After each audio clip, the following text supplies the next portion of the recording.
Hello दोस्तों। तो PN Gadgil का रिजल्ट और कॉन्फ्रेंस कॉल आ गया है क्वार्टर वन FY26 का, जिसके बारे में आज हम डिस्कस करेंगे।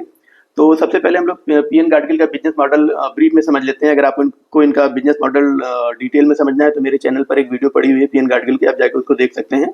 तो पीएन गाडगिल का जो बिजनेस मॉडल बहुत सिंपल सा है। ये लोग ज्वेलरी बेचते हैं। ये लोग 200 साल पुराना ऑलमोस्ट एक ब्रांड है महाराष्ट्र में। इनके अभी तक के टोटल नंबर ऑफ स्टोर्स हैं सारे महाराष्ट्र में ही हैं। मोस्ट इनके नंबर ऑफ स्टोर्स आप देखेंगे टोटल 55 नंबर ऑफ स्टोर्स हैं। मोस्टली सब महाराष्ट्र में, एक इनका गोवा में है। एंड ये लोग अदर जियोग्राफीज में एक्सपेंशन कर रहे हैं। अभी यूपी में प्लस एमपी में अपने कुछ स्टोर्स को ये लोग ओपन कर रहे हैं, जिनके बारे में भी हम डिस्कस करेंगे। आपने इनके ऐड भी देखे होंगे। माधुरी दीक्षित जी इनकी ब्रांड एम्बेसडर हैं। प्लस इनके जो रीजनल कई सुपरस्टार्स हैं इनके महाराष्ट्र में, जो इनके लिए ब्रांड एंडोर्समेंट करते हैं। तो और करेंटली इनकी 5th जनरेशन इनको रन कर रही है। और आगे आने वाले टाइम में इनका अपने लिगेसी को इंडिया के हर सिटी तक, हर स्टेट तक पहुंचाने का इनका पूरा मैनेजमेंट का व्यू है। तो फिलहाल हम इनके जो फाइनेंशियल इस बार क्या है क्वार्टर वन FY26 के, उसको डिस्कस कर लेते हैं। तो इनका जो रेवेन्यू ग्रोथ हुआ है 30% से रिटेल सेगमेंट में। एक्चुअली इनका जो ओवरऑल ग्रोथ से अगर आप देखेंगे तो वो लगभग 3% आया है। लेकिन एक्चुअली इनका जो इसको ओवरऑल सेगमेंट को नहीं हम काउंट कर सकते, क्योंकि पहले लोग बुलियन सेल किया करते थे। बुलियन मीन्स क्या होता है कि केजी में सीधा किसी थर्ड पार्टी को गोल्ड में बेचा करते थे, किलोग्राम में, केजी में। तो इसमें इनको कोई पैट मार्जिन, प्रॉफिट मार्जिन कोई जनरेट नहीं होता था। सीधा इनको बस सिर्फ इनका रेवेन्यू बढ़ता था, लेकिन कोई प्रॉफिट जनरेट नहीं होता था। तो पिछले Q4 में मैनेजमेंट ने बोला कि हम अब से बुलियन सेल को पूरी तरीके से बंद कर रहे हैं और 100% रिटेल के बिजनेस में आ गए हैं। तो इनका 100% रिटेल के बिजनेस में अब ये लोग प्योरली देखेंगे तो पिछले 2 क्वार्टर से बिजनेस कर रहे हैं। और इस क्वार्टर में इनका जो रिजल्ट आया रिटेल सेगमेंट में 30% आया है, जो कि अगर आप कंपेयर करेंगे तनिष्क से एंड सैंको गोल्ड से और कल्याण से, तो इन सबसे ही ऑलमोस्ट इनका बेटर है। कल्याण का आई थिंक थोड़ा इनसे ज्यादा है, लेकिन ये कल्याण के आसपास ही। कल्याण का 31% का ग्रोथ आया, इनका 30% का ग्रोथ आया है। सैंको गोल्ड का 28% का ग्रोथ आया है। और अगर तनिष्क को देखते हैं तो उनका शायद 20-22% का ग्रोथ आया है। तो ग्रोथ वाइज देखा जाए तो ये सबसे बढ़िया ग्रोथ है इनका। और लेकिन सबसे अच्छी चीज क्या है इनका कि इनका वैल्यूएशन बहुत कम है अभी। ये बिल्कुल अंडर वैल्यूड कंपनी है comparatively Kalyan, Tanishq and Senco. तो इसके बारे में हम डिस्कस करते हैं। इनका रेवेन्यू ग्रोथ आया था 30% का, प्लस इनका जो इबिट्टा ग्रोथ आया वो 85% का आया है। और जो इनका इबिट्टा मार्जिन है वो 7.2% है। प्लस इनका जो प्रॉफिट आफ्टर टैक्स आया है वो उसमें ग्रोथ आया है, वो आया 96% का ग्रोथ आया है। और जो इनका पैट मार्जिन है वो लगभग 4% है। इनका बिजनेस का परफॉर्मेंस अगर देखते हैं तो इनके टोटल बिजनेस का 70% बिजनेस इनको इनके रिटेल सेक्टर से आता है, जिसमें 19% की ग्रोथ आई है। प्लस इनका ई कॉमर्स का जो सेक्टर है उसमें इनको 126% की ग्रोथ आई है। प्लस इनका जो फ्रेंचाइजी ग्रोथ है, फ्रेंचाइजी ग्रोथ भी 16% का आया है। और इनका फुटफॉल मीन्स क्या होता है, इनके स्टोर में नंबर ऑफ पीपल पिछले साल के कंपैरिजन में इस साल कितने ज्यादा लोगों ने विजिट किया, तो उसमें 25% की ग्रोथ आई है। और इनका जो फुटफॉल टू सेल्स का जो कन्वर्जन रेशियो मीन्स कितने लोगों ने हमारे विजिट में हमारे स्टोर में विजिट किया और उसमें से कितने % लोगों ने हमारे यहाँ से कुछ ना कुछ परचेज किया, वो 92% है, हाईएस्ट है इन द सेगमेंट। किसी का भी आप तनिष्क ले लें, सेंको ले लें या किसी अदर का उठाएं, कल्याण का ले लें, किसी का भी 92% नहीं है फुटफॉल टू सेल्स रेशियो, तो ये वो इनका है। प्लस इनका जो स्टडेड ज्वेलरी का ग्रोथ आया उसमें 41% का ग्रोथ आया है। पिछले साल इनका स्टडेड ज्वेलरी टोटल रेवेन्यू का 8% इनका स्टडेड ज्वेलरी से रेवेन्यू आता था। इस क्वार्टर में इनका जो रेवेन्यू आया स्टडेड ज्वेलरी से, इनके टोटल रेवेन्यू का लगभग 10% आया हुआ है। तो ये भी बहुत बढ़िया है। और आगे मैनेजमेंट का गाइडेंस है कि आगे आने वाले कमिंग ईयर्स में इनका टारगेट है कि ये इसको बढ़ा के 13% तक लेके जाएंगे। तो आगे हम डिस्कस करते हैं इनके कॉन्फ्रेंस कॉल के बारे में। तो मैनेजमेंट ने अपने कॉन्फ्रेंस कॉल के स्टार्टिंग में ही बताया कि पिछले 1 साल में गोल्ड की प्राइसेस लगभग 35% बढ़ गई है, जिसकी वजह से जो इनके कस्टमर्स हैं वो भी अभी प्राइस कॉन्शियस हो गए हैं। प्लस ये लोग बजट कॉन्शियस हो गए हैं और ये लोग एक्चुअली वैल्यू कॉन्शियस हैं। और वैल्यू कॉन्शियस मीन्स क्या है कि कस्टमर जो पहले प्योर गोल्ड की ज्वेलरी लेना पसंद करते थे, 22 कैरेट गोल्ड की ज्वेलरी लेना पसंद करते थे, अब वो स्टडेड की तरफ मूव कर रहे हैं। स्टडेड मीन्स क्या होता है कि गोल्ड ज्वेलरी के साथ उसमें आपका जो डायमंड है प्लस जो अदर प्रीशियस मेटल्स हैं उनको इंक्लूड करके जो ज्वेलरी बनाई जाती है वो। तो स्टडेड ज्वेलरी की तरफ कस्टमर मूव कर रहा है। एज वेल एज कस्टमर अब 14, 16 एंड 18 कैरेट की जो गोल्ड ज्वेलरी है उसको परचेज करने में ज़्यादा इंटरेस्टेड है। तो इसके लिए इन्होंने अपना एक खुद का ब्रांड लॉन्च किया था पिछले साल, लाइफस्टाइल बाय पीएनजी करके। तो लाइफस्टाइल बाय पीएनजी के 2 स्टोर उन्होंने लास्ट ईयर इन्होंने ओपन किए थे, जिससे इनको काफी अच्छा लगभग उसमें 40% का ग्रोथ इनको दिखाई दिया। तो आगे आने वाले टाइम में भी मैनेजमेंट बोल रहा है कि हम जो कमिंग हमारा क्वार्टर है उसमें भी हम लोग लाइफस्टाइल बाय पीएनजी के और भी ब्रांड्स और भी रिटेल शोरूम ओपन करेंगे। तो जो लाइफस्टाइल बाय पीएनजी है वो इनको कस्टमर को modern, affordable and light weight jewellery offer करता है। और मैनेजमेंट का कहना है कि आगे आने वाले समय में लाइफस्टाइल बाय पीएनजी इनका मे बी की ग्रोथ ड्राइवर हो सकता है। फर्स्ट क्वार्टर में इनके तीनों ही सेगमेंट में, आइदर वो इनका रिटेल सेगमेंट हो, फ्रेंचाइजी हो या ऑनलाइन सेगमेंट हो, तीनों ही सेगमेंट में इनको अच्छी ग्रोथ देखने को मिली है। और इनका अक्षय तृतीया आ गया था Q4 में, सॉरी फर्स्ट क्वार्टर में अक्षय तृतीया आ गया, तो अक्षय तृतीया में इन्होंने लगभग 35% की ग्रोथ रिकॉर्ड की है पिछले साल के अक्षय तृतीया वाले सेल के कंपैरिजन में। तो ये इनका हाईएस्ट एवर रेवेन्यू था अक्षय तृतीया के दिन अब तक का। और इसके बाद इन्होंने बोला है कि इन्होंने 2 नए स्टोर खोले हैं महाराष्ट्र में, अभी टोटल स्टोर काउंट इनके 55 हो गए हैं। और ये इस साल लगभग 23-24 स्टोर्स और ऐड करेंगे। एंड ये नई ज्योग्राफी में एंट्री करेंगे, जैसे ये एक स्टोर लखनऊ में ओपन कर रहे हैं, एक कानपुर में ओपन करेंगे और एक स्टोर ये अभी आने वाले कमिंग Q2 में इंदौर में भी ओपन कर रहे हैं। आगे मैनेजमेंट से क्वेश्चन किया गया कि इनका सेम स्टोर सेल ग्रोथ केवल 8% आया इस बार, तो उसके पीछे क्या रीजन है। तो मैनेजमेंट ने बोला कि इनका जो सेम स्टोर सेल ग्रोथ का रेट कम आया कंपेयर टू तनिष्क या कल्याण देखेंगे तो इसके पीछे मैनेजमेंट ने ये बोला कि इनका जो गुड़ी पड़वा महाराष्ट्र में एक मेजर फेस्टिवल होता है और इनके सारे स्टोर्स तो अब तक महाराष्ट्र में ही है। गुड़ी पड़वा इनका Q4 में पड़ गया, जो लास्ट ईयर में इनका फर्स्ट क्वार्टर में पड़ा था। तो इसकी वजह से क्या हो गया, इनका जो सेम स्टोर सेल ग्रोथ है गुड़ी पड़वा पर वो आया नहीं, कम आया। जिसकी और इसके बाद इनके जो टोटल नंबर ऑफ स्टोर्स थे 54 स्टोर्स थे, जिसमें से 23 स्टोर्स इनके क्या थे, जो नए स्टोर्स थे, जिनसे अभी जो अभी ब्रेक इवन लेवल पर नहीं आए, जिनसे अभी उतना रेवेन्यू जनरेट होना शुरू नहीं हुआ जितना इनके पुराने स्टोर से आता है, जिसकी वजह से इनका सेम स्टोर सेल ग्रोथ इस बार कम आया है। लेकिन इनको मैनेजमेंट का एक्सपेक्टेशन है कि आने वाले कमिंग क्वार्टर्स में इनका सेम स्टोर सेल ग्रोथ भी बढ़ के जो नॉर्मल होता है 14-15% के आसपास पहुंच जाएगा। आगे उन्होंने बताया कि ये अपने जितना इनके पास टोटल गोल्ड अवेलेबल है सारा का सारा हेज करके रखते हैं to avoid the price fluctuations in gold prices. And इसकी वजह से इनको 25 करोड़ का कॉस्ट इनको देना पड़ा है। लेकिन इनका मैनेजमेंट का कहना है कि जो 35% गोल्ड का प्राइस हाइक हुआ है, जिसकी वजह से इनका जो पूरा कॉस्ट जो इनको सेट ऑफ हो गया इनका, जो इनको हेजिंग में देना पड़ा था। बाकी फिर आगे इन्होंने अपने जो इनका मार्जिन है वो बढ़ के उसमें 40% की ग्रोथ आई है।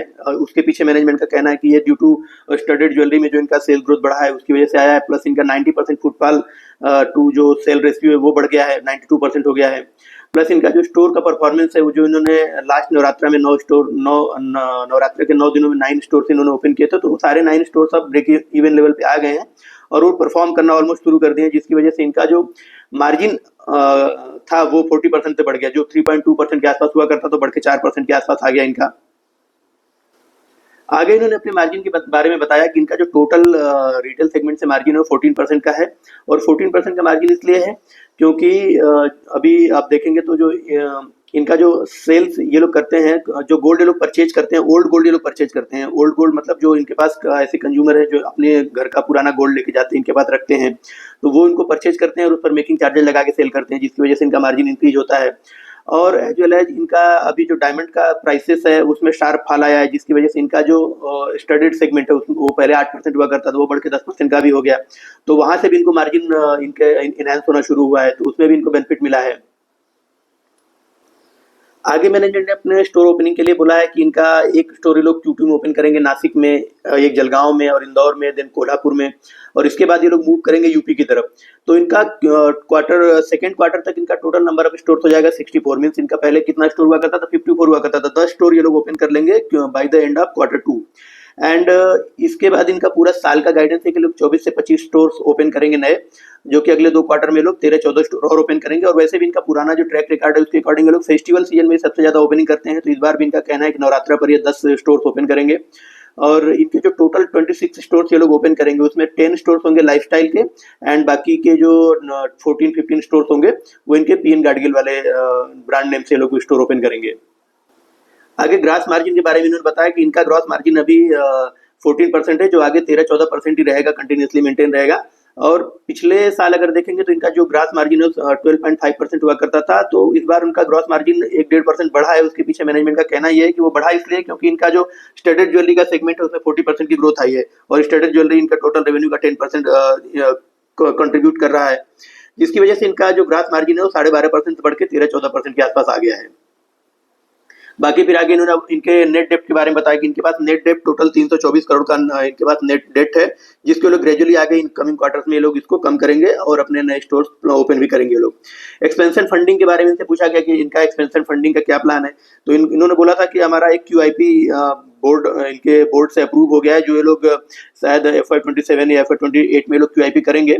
और अभी जो इनके पास टोटल जो इनको 25 स्टोर्स अपने ओपन करने हैं, ये 25 स्टोर्स ओपन करने के लिए इनके पास इंटरनल एक्यूरल से ये लोग अपना खुद का फंड यूज करेंगे और लगभग इनको जो कास्ट आएगा उसमें 300 करोड़ का इनका खुद का फंड रहेगा और 150 करोड़ के आसपास ये लोग बैंक से लोन उठाएंगे, जो कि अप्रूव भी हो गया है और ये लोग उस पर कंटिन्यूसली काम भी कर रहे हैं। फ्रेंचाइजी बिजनेस के लिए इन्होंने बोला है कि फ्रेंचाइजी इनका बहुत बढ़िया बिजनेस कर रहा है और फ्रेंचाइजी से इनको जो रेवेन्यू आता है वो लगभग 3% का आता है। फ्रेंचाइजी को ये लोग क्या करते हैं, केवल अपनी इन्वेंट्री सेल करते हैं। फ्रेंचाइजी बाकी खर्चा पूरा फ्रेंचाइजी को होता है, जो फ्रेंचाइजी लेता है इलेक्ट्रिसिटी का खर्च उसका रहेगा, फ्रेंचाइजी स्टोर का मेंटेनेंस का खर्च उसका रहेगा, एम्प्लॉय का कॉस्ट उसका रहेगा, प्लस जो इंटरनल जो फर्नीचर है प्लस जो अदर मैनेजमेंट है वो सारा का सारा खर्च फ्रेंचाइजी ओनर को करना पड़ेगा। ये लोग केवल फ्रेंचाइजी ओनर को अपनी इन्वेंट्री सेल करते हैं, जिसमें इनको 3% के आसपास इनको मार्जिन मिलता है।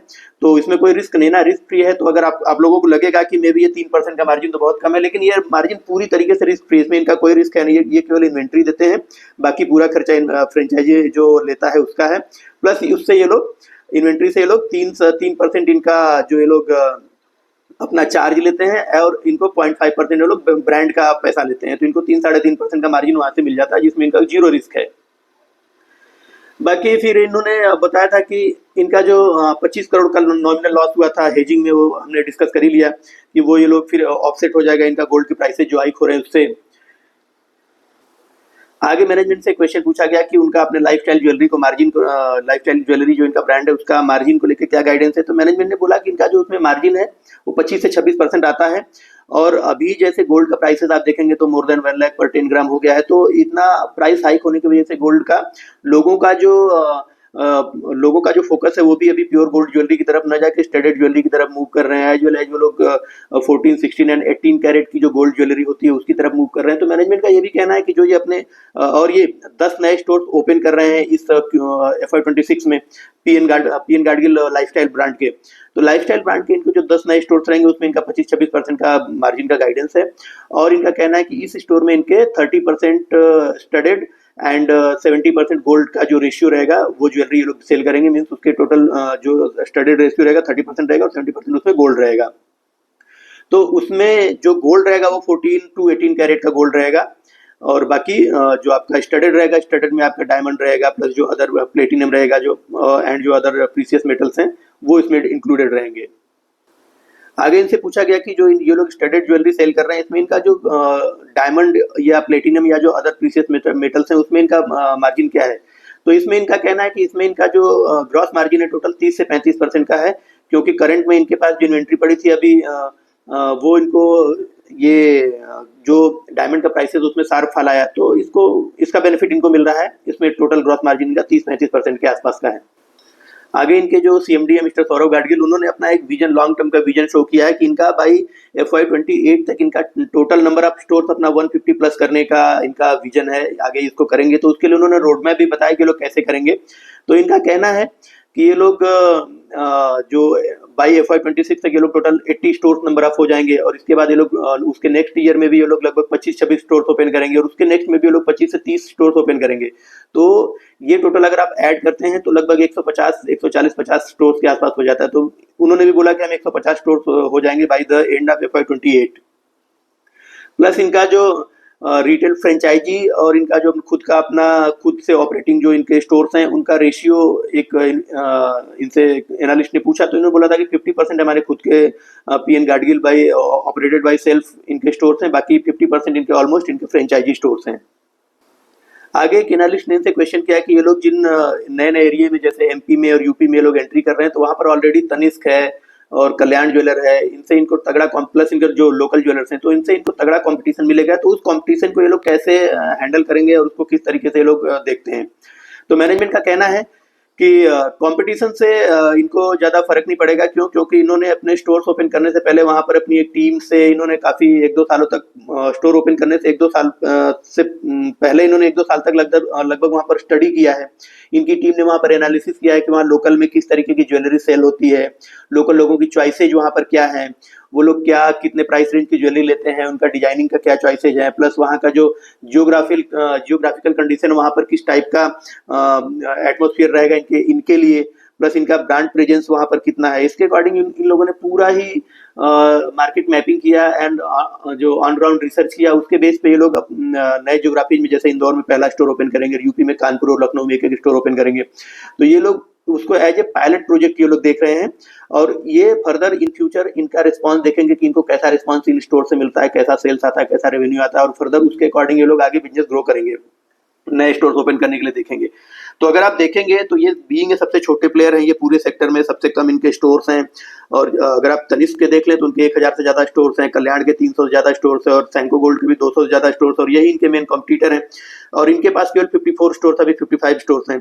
तो इनका बेस बहुत स्लो है, इनके पास आगे ग्रोथ के लिए बहुत ज़्यादा खुला हुआ स्कोप है, पूरा ओपन, पूरा इंडिया में ग्रोथ इनके लिए अभी के लिए पूरा मार्केट ओपन है। तो इन फ्यूचर अगर आप देखेंगे इनका वैल्यूएशन भी सबसे कम है। तो इन फ्यूचर अगर आप देखते हैं तो ग्रोथ का पूरे ज्वेलरी सेगमेंट में सबसे ज़्यादा स्कोप पीएन गाडगिल में ही दिखाई देता है। और ये लोग जिस तरीके से अपने प्लान को एग्जीक्यूट कर रहे हैं, नए नए स्टोर्स ओपन कर रहे हैं, नई नई ज्योग्राफीज में एंट्री कर रहे हैं, इन फ्यूचर आप देखेंगे कि ये, और इनका वैल्यूएशन भी काफ़ी कम है। तो ये लोग एक मल्टीबैगर बन सकते हैं, यहाँ से शेयर होल्डर्स के लिए पैसा बना सकते हैं।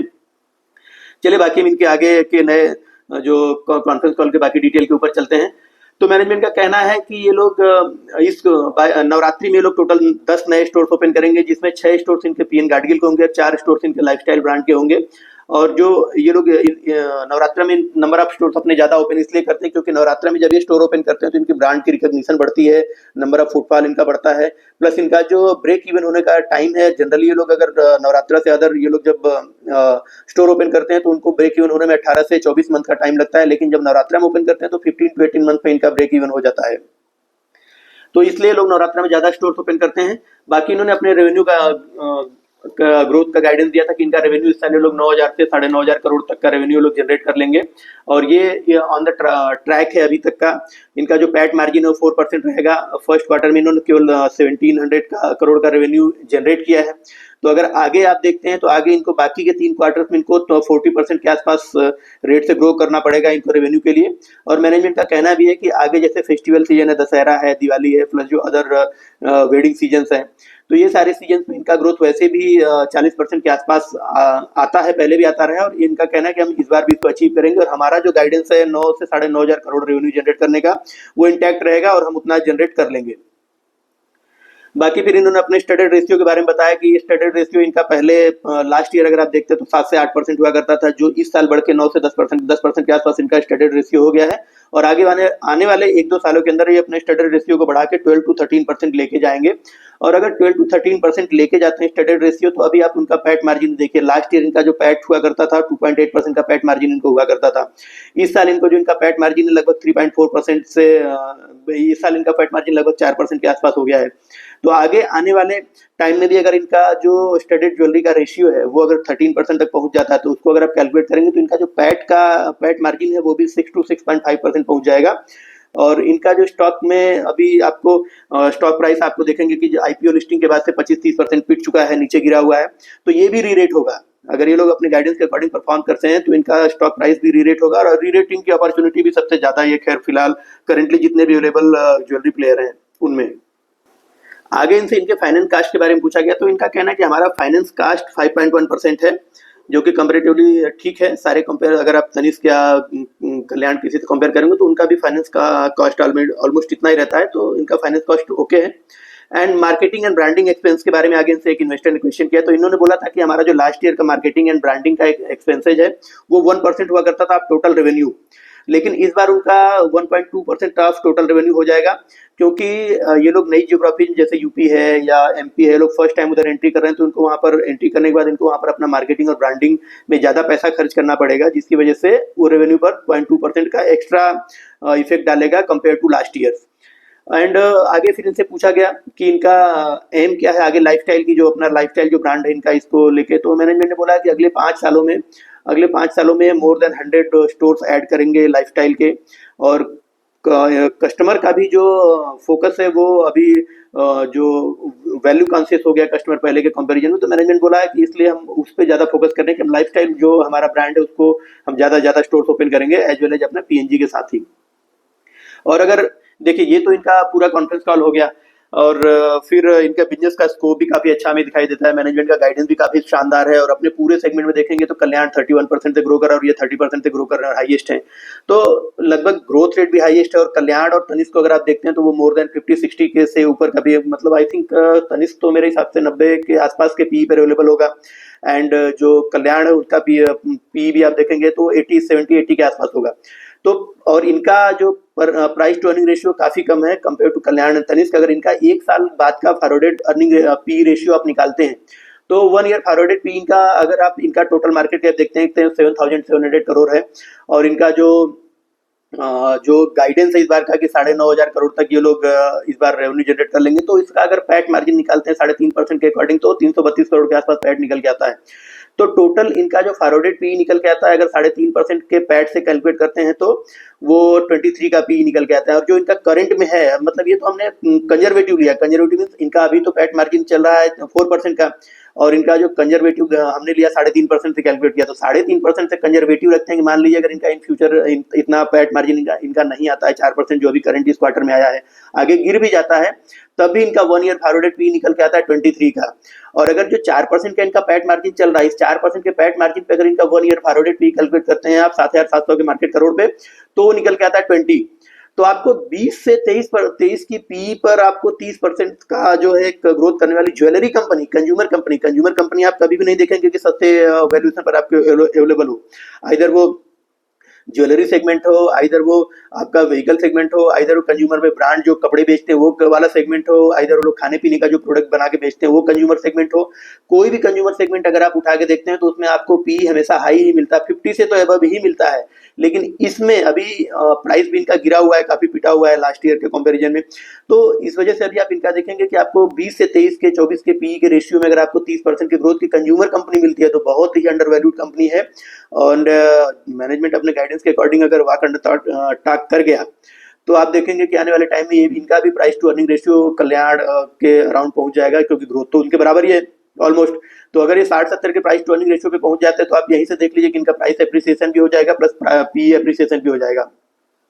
तो यहाँ से हमको पर्सनली मुझे तो काफी अच्छा स्कोप नजर आता है। मैं वेट करूंगा अगले 2-3 सालों तक, देखूंगा इनका क्या परफॉर्मेंस रहता है। और फिर उसके अकॉर्डिंग मैं अपना एलोकेशन हर क्वार्टर के परफॉर्मेंस के बाद में अपना उसके एलोकेशन को बढ़ाना है या घटाना है as per the performance of quarter में डिसाइड करूंगा और आगे फर्दर करता रहूंगा। तो आप लोगों के लिए एक मेरा ये कॉन्फ्रेंस कॉल और क्वार्टर 1 FY26 का रिजल्ट एनालिसिस था। आपको अगर इससे रिलेटेड कोई क्वेश्चन है तो आप लोग मुझे कमेंट बॉक्स में डालिए, मैं आप लोगों को श्योरली आंसर करूंगा। Thank you.